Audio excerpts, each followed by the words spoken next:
गाइजहरु त्यहाँ चाहिँ हैन मान्छे चाहिँ बगाइसकेको छ मान्छे बगाइसकेको छ उद्धारको लागि चाहिँ जानुभएको छ है त त्यहाँ चाहिँ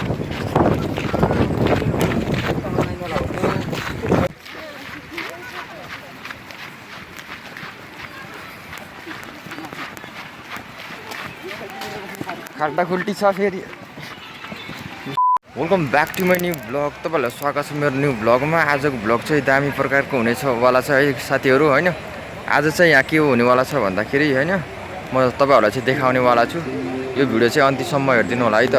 आज रमाइलो पनि हुनेवाला छ र एकदमै यहाँ अभ्यास कार्य हुँदैछ है त हाम्रो गाउँमा हेलो गाइज फाइनली यहाँ चाहिँ हैन अभ्यास भनेको चाहिँ सबैजना मिलेर चाहिँ यहाँ सफल पार्ने कार्यक्रम रहेको छ अब वहाँ देख्न सक्नुहुन्छ हैन मान्छेहरु आइसक्नु भएको छ वहाँबाट टाढाबाट आइसक्नु भएको छ र यो नारायणीमा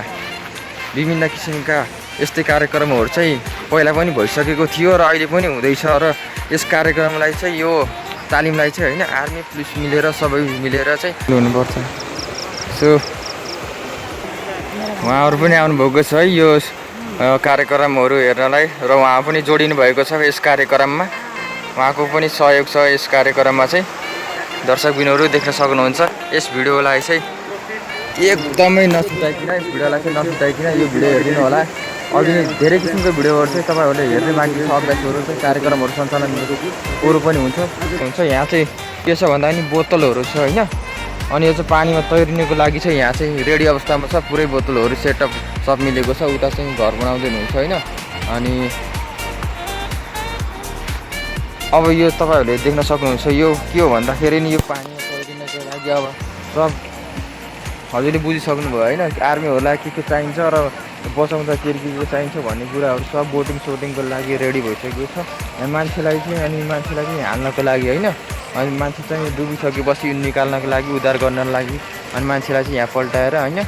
ऊ बेहोस भएको बेलामा चाहिँ ऊ सिकिस्ते घाइते भएको बेलामा चाहिँ यहाँ चाहिँ निकालेर चाहिँ अनि उद्धार गर्ने कार्य गरिन्छ तपाईहरुले चाहिँ यस भिडियोलाई हेर्दिनु होला है त ढिलाइ नगरिकिन सबैजना उता हुनुहुन्छ माथि हुनुहुन्छ हैन सबैजना मिलेर चाहिँ अब यो कार्यक्रम सफल पार्नेवाला छौं है त साथीहरु राम्रोसित हेर्दिनु होला है त ओके दर्शकबिनहरु देख्न सक्नुहुन्छ है त यहाँ चाहिँ डोरी बाँधेर चाहिँ अब उद्धारको लागि चाहिँ पुरै रेडी अवस्थामा हुनुहुन्छ उहाँहरु चाहिँ सबैजनाले चाहिँ हेर्दिनु होला है त यो भिडियो चाहिँ यहाँ चाहिँ मान्छेलाई चाहिँ ठ्याक्क सुताएर चाहिँ अनि सिकिस्ते घाइते भएको अवस्थामा पनि यहाँ चाहिँ उद्धार गर्नुहुन्छ यसबाट चाहिँ हजुरहरुले चाहिँ यहाँ नारायणीमा चाहिँ आएर चाहिँ विभिन्न किसिमका कार्यक्रमहरु पनि सञ्चालन गर्न सक्नुहुनेछ यस्तै किसिमका धेरै कार्यक्रमहरु पनि सञ्चालन भइसकेका छन् र यो दुईटा किला देख्न सक्नुहुन्छ फलामको किला छ नि यो मजबुत हुनुपर्दछ किनकि यो डोरीबाट नै उहाँहरुले चाहिँ उद्धार गर्ने हो र विभिन्न किसिमका कार्यक्रमहरु चाहिँ हजुरहरुले चाहिँ फेरि पनि आउँदो समयमा चाहिँ देख्न सक्नुहुनेवाला छ है त ल यो भिडियोलाई चाहिँ निरन्तर रूपमा हेर्दिनु होला है त टाइम स्टार्ट हुन्छ सर कार्यक्रम सञ्चालन कति बजेबाट हुन्छ 8 बजेबाट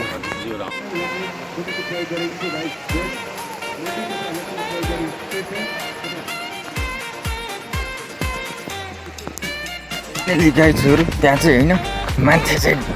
बगाइसकेको छ मान्छे बगाइसकेको छ उद्धारको लागि चाहिँ जानुभएको छ है त त्यहाँ चाहिँ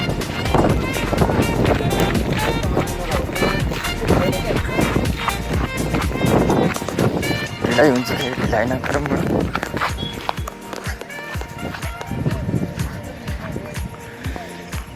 दर्शकबिनहरु देख्न सक्नुहुन्छ त्यहाँ उद्धारको लागि चाहिँ गइसक्नु भएको छ है टोली चाहिँ अब उद्धार चाहिँ गरिसक्नु भएको छ होला जस्तो लागिसक्यो आधीसम्म उहाँले त्यहाँसम्म चाहिँ बोटिङमा चाहिँ लिएर आइसक्नु भएछ है अलिक टाढा बसे अझै खासै देखेको छैन अघि चाहिँ बोटिङ नजाँदा चाहिँ बसो भनिसक्नु भएको थियो हैन त्यसपछि उद्धार गरिसक्नु भयो देख्न सक्नुहुन्छ उहाँहरूले चाहिँ बोटिङमा लिएर आइसक्नु भएको छ अनि यो भिडियो चाहिँ अन्तिमसम्म हेर्दिनु होला है त सबैलाई यो चाहिँ पछि आफू नमरिन्जेलसम्म चाहिँ यो भिडियो चाहिँ एकदम यो अभ्यास चाहिँ एकदम लागू गर्नुपर्छ है नमरिन्जेलसम्म चाहिँ चाहिन्छ यो चाहिँ यो भनेपछि हाम्रो दैनिक जीवनमा चाहिने हो यो उद्धारको लागि चाहिँ आजभोलि बाढी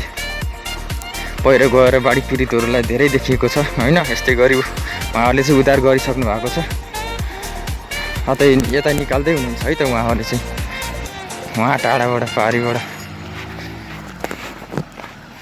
रोकौँ म दौडेर हिँड्छु पहिला दौडिनु पर्छ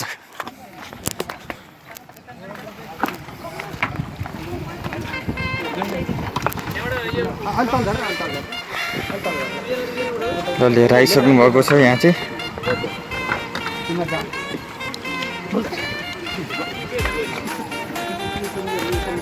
यो चाहिँ अब यो उदामी हालेर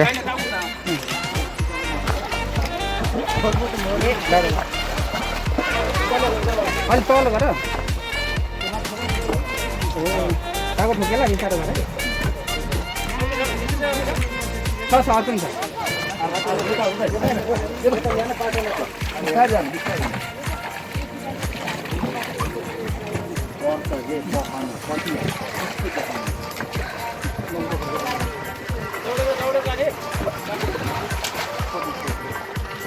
इसै भिजेर केही गर्दैन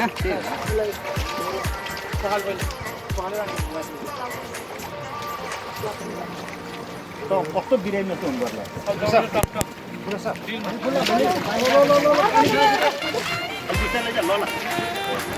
यो दर्शक बिनुहरू हेर्न सक्नुहुन्छ है उहाँले दौडाउनु सक्नुभएको छ होइन हामी पनि दौडिनु पर्ने अवस्था छ चिफ्लीलाई फेरि बिस्तारै बिस्तारै बिस्तारै जानु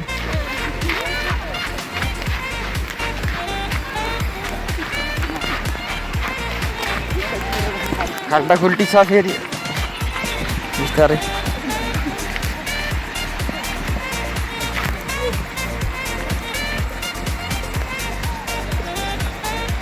उद्धारको लागि चाहिँ उहाँहरूले सहयोग गरिसक्नु भएको छ है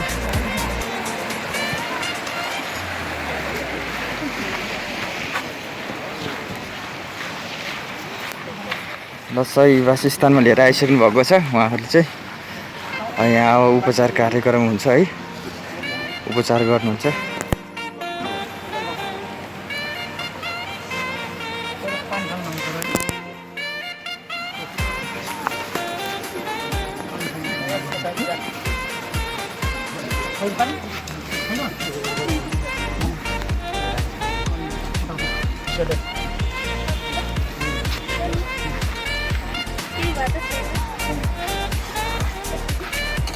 दर्शक बिनुहरू यहाँ चाहिँ अब चाहिँ स्थानीय बासिन्दाहरूलाई चाहिँ होइन जुन चाहिँ घाँस दाउरा गर्न जानुभएको छ उहाँहरूलाई चाहिँ अब बाढी पहिरोले चाहिँ अलिक असरै पारेर चाहिँ उहाँहरूलाई चाहिँ उद्धार गर्नको लागि चाहिँ उहाँहरूलाई बगाउन नि सक्छ भनेर चाहिँ धेरै असर पार्न सक्छ भनेर चाहिँ उहाँहरूले उद्धारको लागि चाहिँ अब यो भागदुई कार्यक्रमहरू चाहिँ सञ्चालन गर्न थाल्नुभएको छ यहाँ चाहिँ स्थानीय बासिन्दाहरूको लागि चाहिँ है त जो चाहिँ घाँस दाउरा गर्न जानुभएको छ उहाँहरूको लागि देख्न सक्नुहुन्छ पारीसम्म चाहिँ होइन पुरै डोरी टाँगेर चाहिँ उहाँ चाहिँ यसरी चाहिँ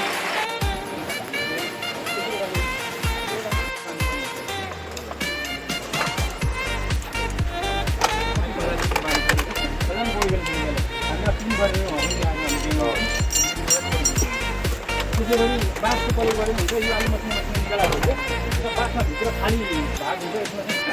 हावा चाहिँ हुनाले त्यसलाई चाहिँ काटेर यो यसबाट पनि किराको खम्बा बाँसहरूलाई पनि बाँधेर योबाट पनि हामीले फ्लोट हुन्छ यो चाहिँ बाँसको